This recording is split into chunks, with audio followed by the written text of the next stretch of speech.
this is just a little bit of information. Oh, yeah. Thank you, Bella. Oh, yeah, there you go. Yeah, but I'm short.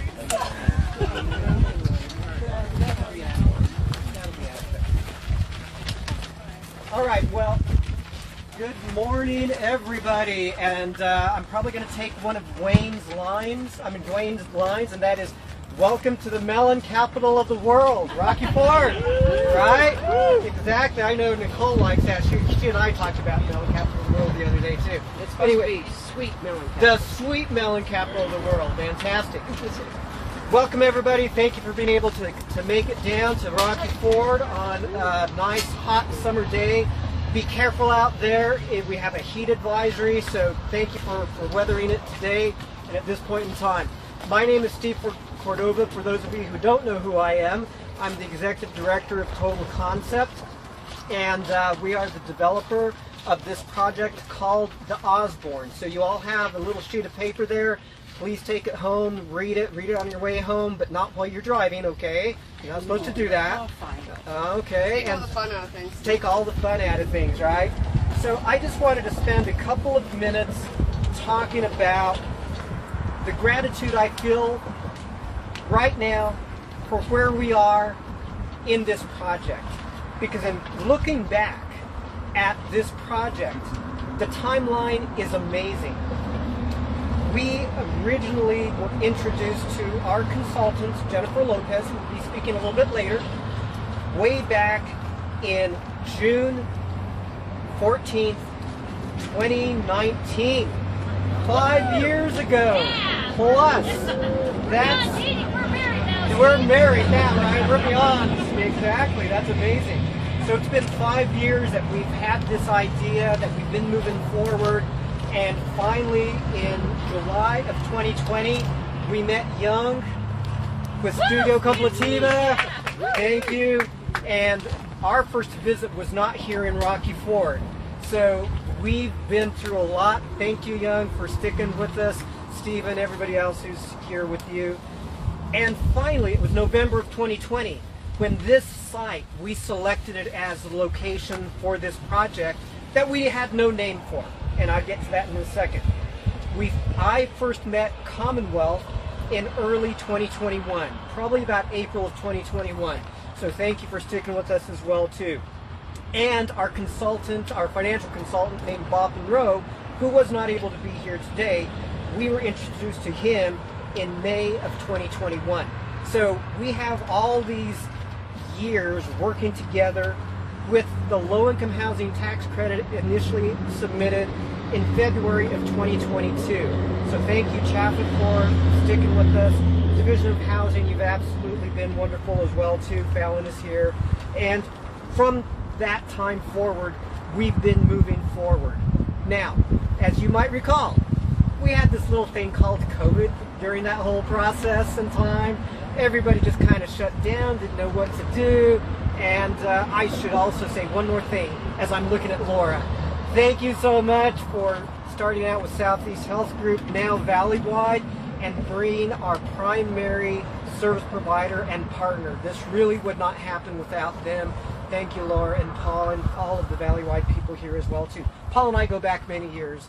I used to work for Southeast Health Group way back then, and I sometimes remember that I think in my dreams I might have interviewed Laura for the position, but I might be wrong. I make up stories. I make up stories sometimes. Anyway, wonderful to have everybody here, and the long journey that we've had. That's why I'm so grateful. This is not a quick process, not a quick timeline, and everybody has worked to make this happen. So I don't know what else to say other than the story of why do we call this the Osborn. So there was this gentleman. His name was Lloyd Osborn. He owned the 18-unit Western apartment complex motel that was here. And it was in really bad shape, but it served a purpose. He actually sought us out. I think he called Shelley and said, I have this piece of property, but he was an absentee landlord and he had some health issues.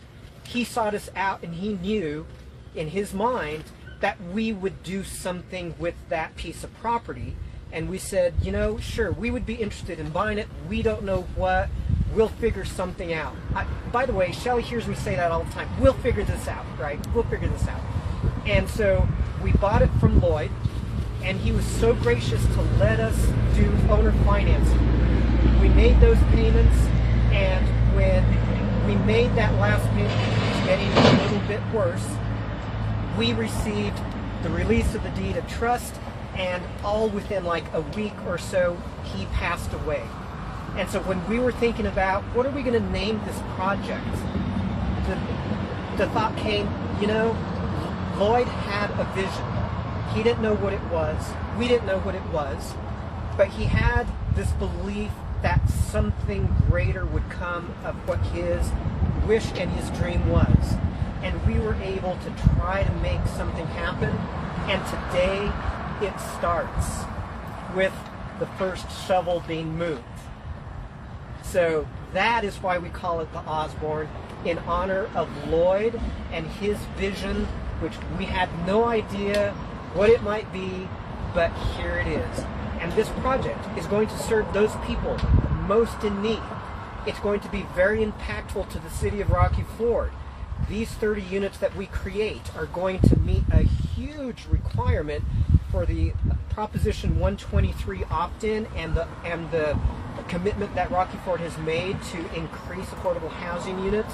I think our 30 satisfies like all but 9 units or so for that commitment. So we're very close, and we're working with another owner to try to figure out how to get another 12 or so finished up over the next couple of years. So I think we're going to get pretty darn close, if not overshoot the requirements for Proposition 123. So a lot of good stuff happening. The impact to the community. This is a multi-million-dollar project, right? And so hopefully this is going to spur some economic activity.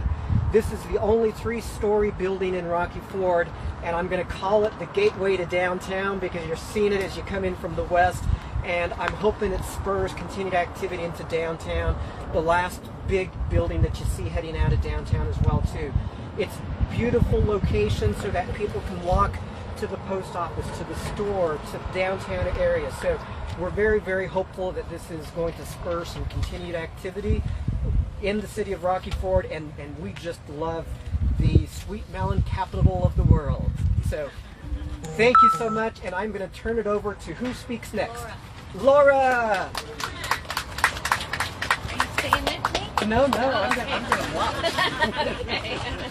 Well, I am Laura DePrince. I'm the Chief Behavioral Health Officer at Valleywide. And of course, like Steve said, we've worked with him for a very long time. So when he approached us, at the time we weren't merged. We were still Southeast and Valleywide. But all of our missions between those 3 entities really line up very well. You can see ours, the total concept is enhancing the living experience of people. And that's what we want to do with this project too. So we are on board to provide case management services to people that live here on this property, and also peer support services to folks that are here. We have a medical clinic, maybe a walking mile that way, and so very easy for people to access dental and medical care through Valleywide. And then just a few blocks the other direction, we have all kinds of things. We have our peer support services. We have a clothing pantry where people can access things that they may not have available to them. We have a little bit of a food pantry. We have what we call the coffee break project, where people can come in and meet a really great employee of ours, Hannah, and get some coffee and donuts and get connected to resources. And then we also have our behavioral health services, so that would be mental health therapy and substance use counseling, so right down the street. So we're excited to partner with Steve and be part of this project and make sure that people's lives are improved in Rocky Ford, and we're dedicated to this community and happy to be part of it. Thank you. Yeah. Okay, who we have next? Is it Mayor? I'll take on next. Thank you. So for those of you who I haven't met yet, Mayor Dwayne Goodlet, and I'm just really thankful to be sharing in this moment today. Hearing Steve talk about the, where this started and the journey that's kind of gone through, the challenges that we've faced between then. It's really great to know that we're here today, and we heard Steve talk about the economic impact. And I know to me really important is the impact that it's going to have on the people in our community. You know, housing and housing stability is really personal to me. I was formerly incarcerated. I navigated through reentry, and through that, you know, I had to deal with I had that firsthand experience of the mental and the physical stress of you know, not knowing where you're going to sleep, and not having that security and being able to focus on the next steps. So when I think about this project, I think about that. I think about how, you know, that's going to create that that foundation, you know, for many lives, for them to know that they have a place to call home, and they can focus on those next things like employment, food, health, rebuilding relationships, and all those other important things. You know, so thank you to everyone involved in this. Big thank you to the Department of Local Affairs, kind of reading that, and the State Housing Board, knowing that they awarded over $36 million towards 794 new affordable housing units across our state. And I think it's initiatives like that really are going to make a positive difference in the lives of people all across Colorado. And you know, here in Rocky Ford, you know, it's great to know that we're stepping up to the plate with this project, as Steve talked about. You know, we were an early opt-in to Prop 123, and knowing that we have housing needs in this area and housing needs across the spectrum. So, you know, with this mix of units and the different AMIs, it tells me that we're, you know, focusing on equity and creating housing for everybody who needs it in this community. So thank you all for coming. Again, it's the Rocky Ford is the sweet mountain capital of the world, and yeah, this is a sweet morning and a sweet project. So thank you all.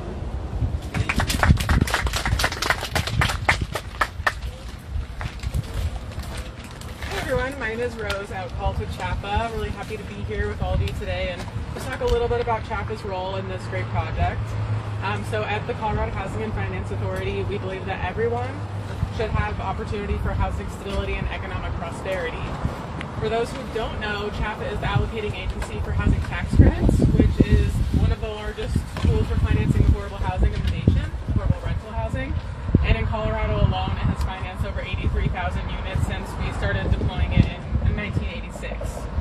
CHAPA was proud to support the Osborn with an award of $1,029,999 in federal housing tax credits at carryover in 2023, which will leverage approximately $8.8 million in private equity. Additionally, the Osborn was one of the first developments in the state to be supported by Proposition 123 concessionary debt program administered by CHAPA on behalf of the Office of Economic Development and International Trade. The Osborn will receive $800,000 in financing through Prop 123 concessionary debt Light Tech Gap program. This year, CHAPA is proud to celebrate our 50th anniversary of strengthening Colorado, and just a little bit more on that. Since 1974, CHAP has had the privilege to collaborate with valuable partners, innovators, and change makers to build stronger communities through investments to support home ownership, business growth, affordable housing, rental development, and mission-aligned nonprofits.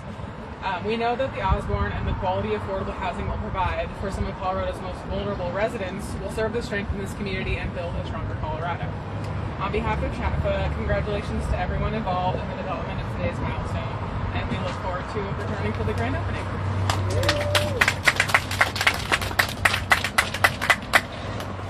Okay, who do we have next? Zach.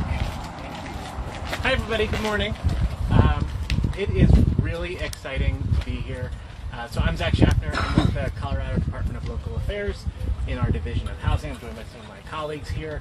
And really, these projects are so incredibly special. I mean, affordable housing development does not happen by accident. Permanent supportive housing development definitely does not happen by accident. So if you've been involved in this partnership, in this project, just raise your hand. Right? The folks who raised their hands, they have spent hundreds of hours making this project happen. It is going to have a transformational impact on the lives of the 30 households who will occupy this development for years to come, right? Our hope is that those folks will stay as long as they need. As the mayor referenced, right, housing is essential.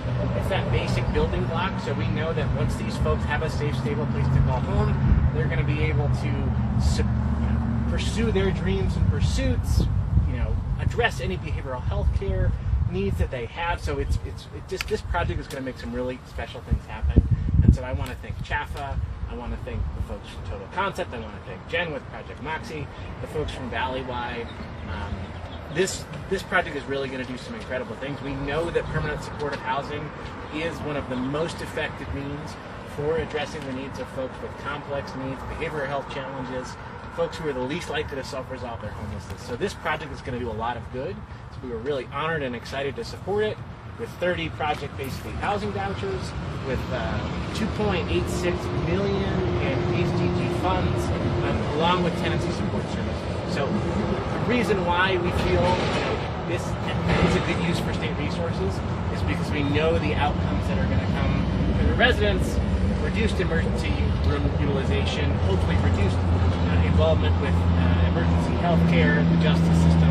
And so this is just so excited for the first steps and breaking the ground here today. And so thanks for the invitation, and congratulations again to the project workers for getting here today. Woohoo! I'm the sweeper. So I'll just say things that I didn't catch and some a little storytelling, and then we'll go shovel some stuff. How's that sound? So I'm Jen Lopez with Project Moxie. I love affordable housing. I'm based in Durango, 5 years. I'm going to thank different groups, and I'm going to give a little story or nuance so that you can understand how important they have been to the project. So the first is Colorado Department of Local Affairs, Division of Housing.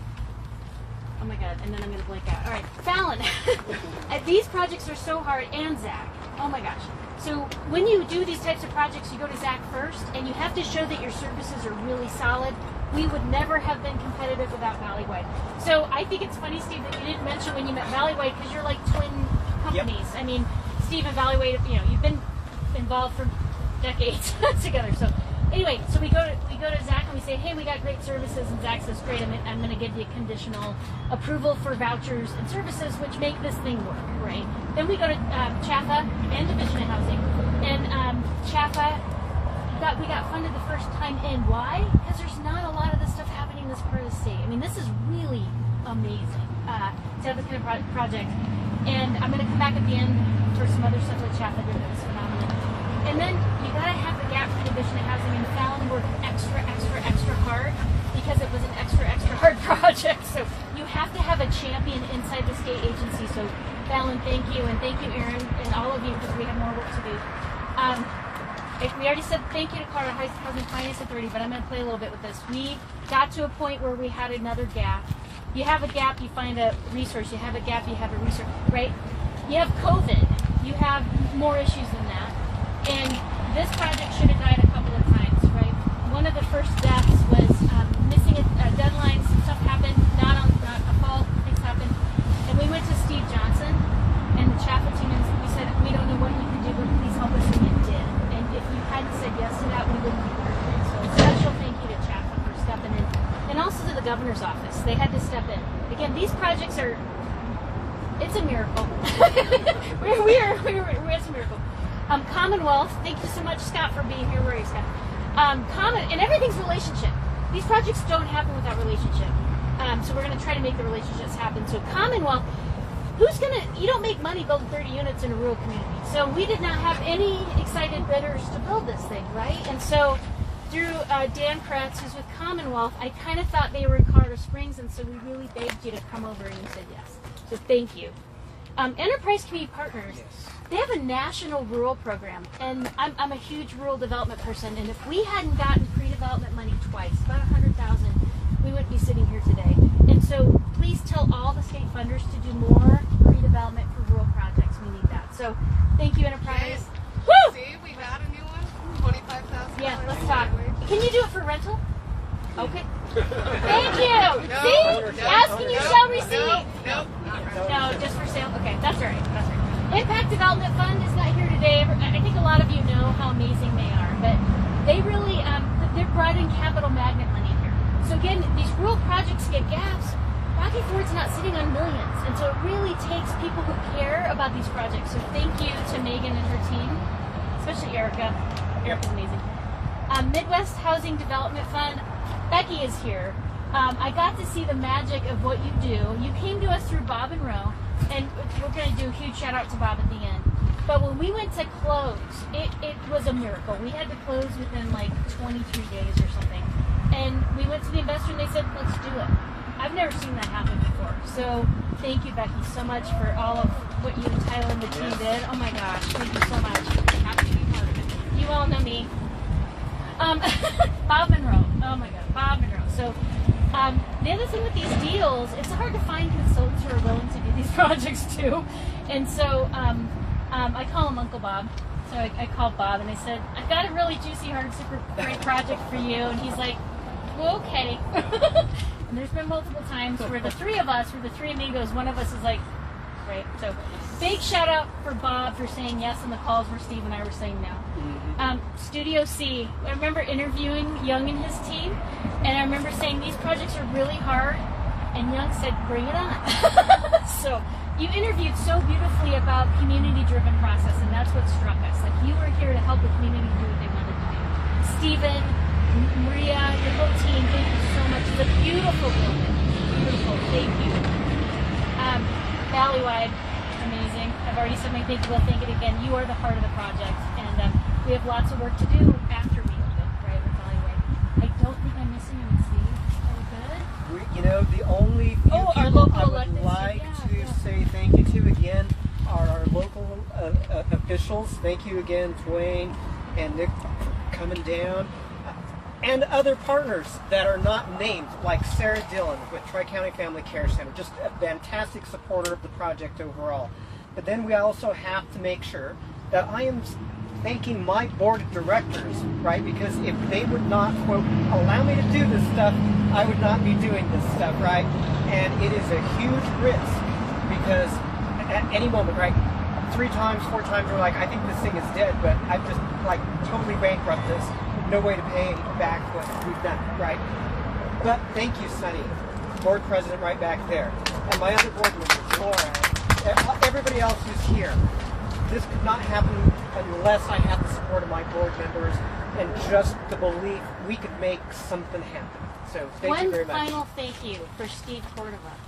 So this is Steve's baby, or his albatross, or his punishment. We're not sure yet. But Steve and his staff, Shelly, the whole crew here, this has eaten up. It's been a second job for a long time, and we've only started. So congratulations and thank you, Stephen. Thank you, Shelly. The whole concept. Can we go move some dirt? Let's go move Yay. some dirt. All right, shovels. Everybody who talked and our board president, please come here. We'll right here.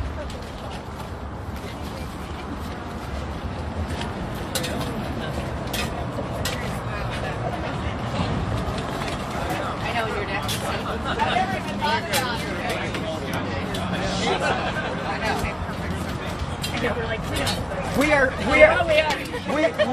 We are gonna do some manual labor in the sun. It's gonna make it glistening glow. I know. Like, you've been a part of this too. Here. Right around here so we can get our sign. Oh, you're all right, we're just here.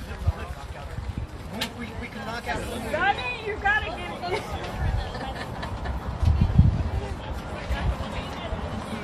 Sonny, where are you? I left my really. So Viv would have gone away with that. Maybe. He would have been picking her up. Smile! All right. Hey, 1, 2, 3! 1, 2, 3. Smile! Woo! Or get the wings. Clear lead. Well, we're gonna start Bringing the wings up for us. I just ready to make it a ball. Woo! Nobody stopped him. Let him roll. I mean, you guys don't have to actually do the work. Everybody smile at the same time.